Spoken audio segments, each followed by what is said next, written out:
maksimal. Kenapa? Karena dari proses pembelajaran tersebut kita mencari paham dan bisa mengambil manfaat dari hasil belajar tersebut. Fungsi dari kurikulum: pedoman bagi guru dalam proses pembelajaran, standar minimal kompetensi yang harus dicapai siswa, alat evaluasi keberhasilan proses pendidikan, saran pembentukan karakter dan kompetisi siswa. 1. Kurikulum 1947, Reni Jana Pembelajaran 1947. Karakteristik: kurikulum pertama setelah Indonesia merdeka sangat dipengaruhi oleh sistem pendidikan Belanda, belum memiliki struktur mata pelajaran yang rapi. Fokus: pembentukan karakter bangsa dan semangat kebangsaan. Pendidikan diarahkan untuk mendukung kemerdekaan bangsa. Ciri-ciri: bersifat umum, isi pembelajaran disesuaikan dengan kondisi pasca kemerdekaan.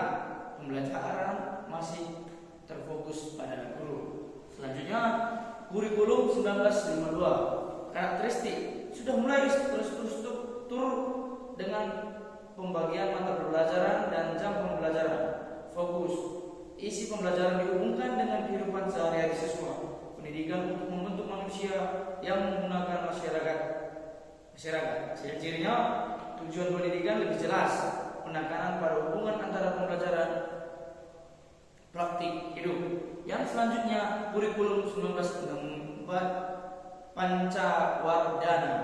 Karakteristiknya menekankan 5 aspek pengembangan siswa: moral, kecerdasan, emosional, artistik, keterampilan, dan jasmani.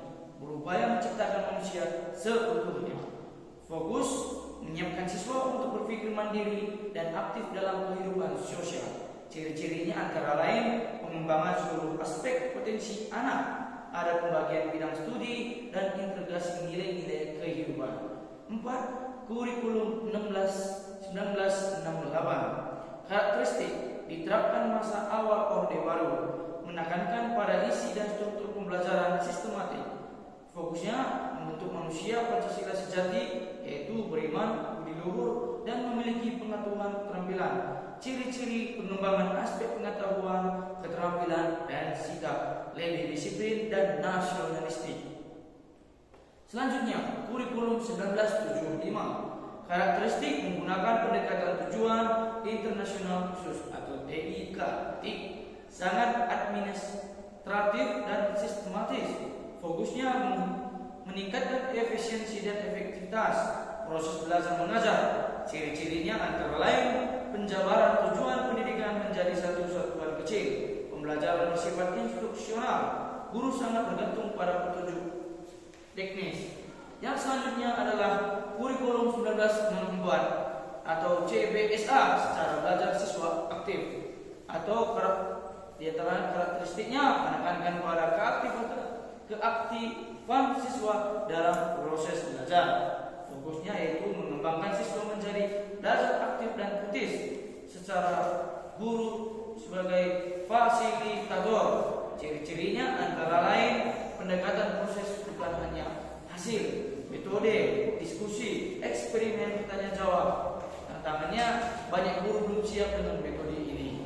Selanjutnya adalah kurikulum 1994. Karakteristiknya antara lain gabungan antara pendekatan 1975 dan 1984. Banyak materi pelajaran dan jam belajar sehingga siswa terbebani. Fokusnya pemerataan mutu pendidikan, integrasi antara teori dan praktik. Ciri-cirinya struktur waktu padat, tumpang tindih antara mata pelajaran. Yang berikutnya adalah kurikulum 2004 atau KBK, kurikulum berbasis kompetensi. Karakteristiknya antara lain fokus pada kompetisi inti dan kompetisi dasar, bukan hanya hafalan, tapi penerapan pengetahuan pendekatan tematik, sekian spesifik portofolio. Ciri-cirinya yaitu siswa didorong untuk berpikir logis dan kritis, penilaian berbasis pada kinerja, proyek, portofolio. Selanjutnya yaitu kurikulum 2006 KTSP, kurikulum tingkat satuan pendidikan. Karakteristiknya antara lain sekolah diberikan kewenangan menyusun kurikulum sendiri, pemerintah hanya menyediakan rangka dasar. Fokusnya yaitu otonomi sekolah sesuai dengan potensi lokal. Ciri-cirinya yaitu guru lebih bebas berinovasi, tapi belum semua sekolah siap dengan kebebasan ini. Ciri-cirinya guru lebih ya.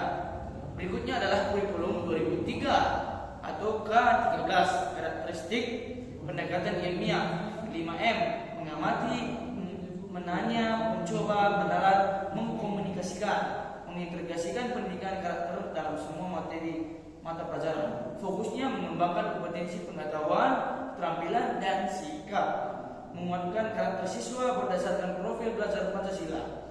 Ciri-cirinya yaitu buku siswa dan guru standar, penilaian OT, sikap keterampilan dan pengetahuan. Yang berikutnya adalah kurikulum Merdeka 2002 sampai sekarang. Karakteristik diterapkan melalui program Merdeka Belajar, lebih fleksibel dan personalisasi pembelajaran. Fokusnya proyek penguatan profil belajar Pancasila atau PE5, menyesuaikan pembelajaran dengan konteks lokal dan kebutuhan siswa. Pilih implementasi.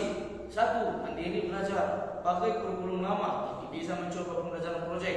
Yang kedua, mandiri berubah, mulai terapkan kurikulum Merdeka secara bertahap. 3. Mandiri berbagi, terapkan penuh dan berbagi praktik. Ciri-cirinya yaitu mata pelajaran lebih sedikit, lebih fokus, guru lebih bebas memilih alat ajar dan metode, pemilihan berbasis perkembangan siswa. Yang berikutnya adalah kesimpulan. Jadi kesimpulannya, perkembangan kurikulum di Indonesia selalu mengikuti yang pertama itu kebutuhan zaman, berikutnya kondisi sosial dan politik, yang terakhir adalah perkembangan ilmu pengetahuan dan teknologi. Dari sekedar penyampaian materi, kini kurikulum fokus pada kompetensi, karakter, dan kesiapan siswa menghadapi masa depan. Terima kasih, sekian dari saya ucapkan terima kasih. Anak-anak, seperti yang Bapak jelaskan tadi, di sini Bapak ingin membagi beberapa kelompok atau 4 bagian kelompok. Di sini Bapak mau kelompoknya hitung mulai dari Riza. 1, 2, 3, 4. 1, 2, 3, 4. Oke, baik. Di kelompok 1 dan kelompok sampai 4, di sini Bapak ingin kalian mendiskusikan mata pelajaran atau olahraga passing bawah, passing atas, smash dan block. Yang dimana kelompok 1 passing bawah, kelompok 2 passing atas, 3 block dan 4 smash. Baik anak-anak. Oke, Bapak kasih di sini waktunya 30 menit mulai dari sekarang. Oke, udah siap? Saya di sini meminta untuk Misa Guru Sembiring untuk menjelaskan yang sudah didiskusikan.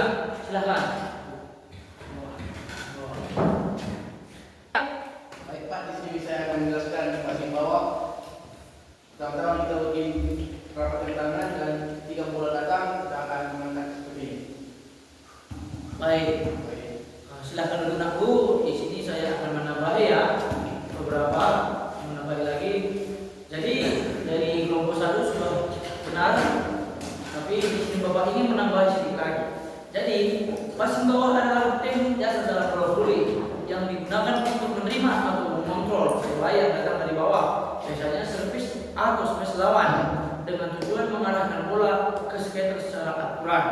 Tujuan passing bawah yaitu mengendalikan bola agar tidak jatuh ke lapangan sendiri, mengarahkan bola dengan akurat ke arah spin, biasanya setter, menjadi lini pertahanan dalam sistem permainan bola voli. Sikap dasar passing bawah yaitu kaki dibuka selebar bahu, salah satu kaki agak ke depan, lutut ditekuk, badan sedikit condong ke depan, lengan dirapatkan dan diluncurkan ke depan tubuh. Kedua tangan disatukan saat telapak satu menutup telapak lainnya seperti ini ya. Baik Pak. Pandangan ke arah bola. Oke. Jadi anak-anak sudah mengerti semua? Sudah Pak. Baik, kalau sudah mengerti, saya ingin untuk minggu depan untuk kelompok selanjutnya ahli yang kedua minggu depan ke depannya, Bu. Baik Pak. Sekian dari saya. Terima kasih.